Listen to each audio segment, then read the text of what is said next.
It's that time of the year again. Fall! Now, this season has always been a complicated relationship for me in general.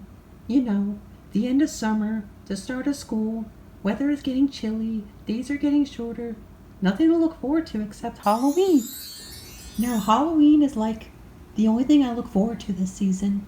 Then it's wish November would end sooner so I can start celebrating for Christmas, because I did not like Thanksgiving. I always looked forward to pumpkin picking and decorating. We've always carved pumpkins, and I like snacking on the seeds.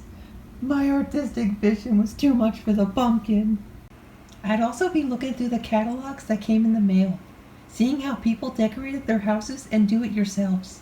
The TV would also premiere my timeless classics, even whatever this was. Now, the first costume I can vividly remember was being a bumblebee. I barely remember trick-or-treating at this age, but most people were hosting Halloween parties at the time, and those were the best. Even the parents would get involved. My dad was a banana for a few years, and when the joke got stale, he went as a ripe banana by spray painting the brown spots. Now, the party my mom ruined was that humiliating time she dressed me up as a knight. And I hate when people bring it up. It was something I hated wearing. I was being teased and referred to as the sad knight. And that feeling was similar to gender dysphoria. And it probably was because I did not feel like that costume fit my identity. And I'm sure a lot of trans people can relate to this experience. But my first 4 grades were when I really started trick-or-treating. Oh yeah, and praise schools for giving us a free day by throwing a Halloween party.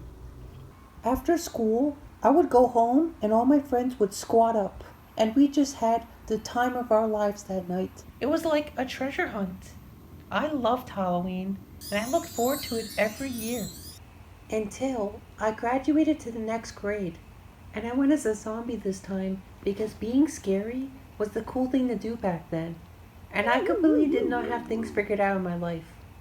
This is around the time gender dysphoria started to impact me.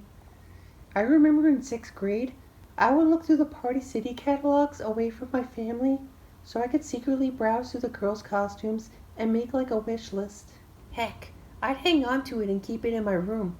I'd imagine myself wearing costumes, cross-dress, and feeling dreadful about being in the wrong body.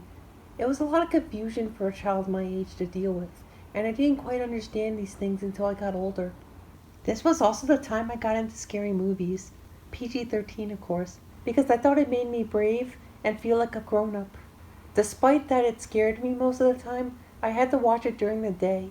School still participated with Halloween stuff. 5th and 6th grade had a haunted hallway. They even had a guy with a chainsaw jump out, and everybody was talking about it at the lunchroom. 7th and 8th grade, gym class had us walk around in a circle. At the end, we'd vote who had the best costume. Everyone was wearing silly costumes and having a good time, while I just wasn't. I was out of touch and confused. This is when things started going downhill. I was allowed to wear scary costumes, and I wore the same thing for like the past 3 years. And I just felt empty, despite this is what I wanted. My old friends had cell phones and I didn't, so I got excluded from the group, and they eventually lost interest in trick-or-treating. Times have changed. I just felt depressed. I started to feel maybe I was getting too old for this, and I just gave up on the holiday. People still dressed up in high school, and the school even held a parade for them. Meanwhile, I still haven't gotten over my frustration towards the holiday. High schoolers are degenerates and like to celebrate Halloween early. My friends invited us to do mischief night one time, and we just wandered around the neighborhood TPing everything that hasn't already been vandalized.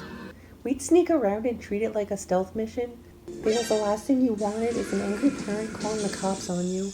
We TP'd the neighbor's trees so hard for no reason, and the boyfriend came out pissed that toilet paper got all over his car.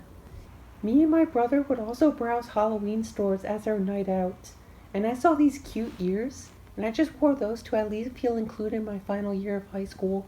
And that's when I realized that I had a lot more fun staying home and giving out candy.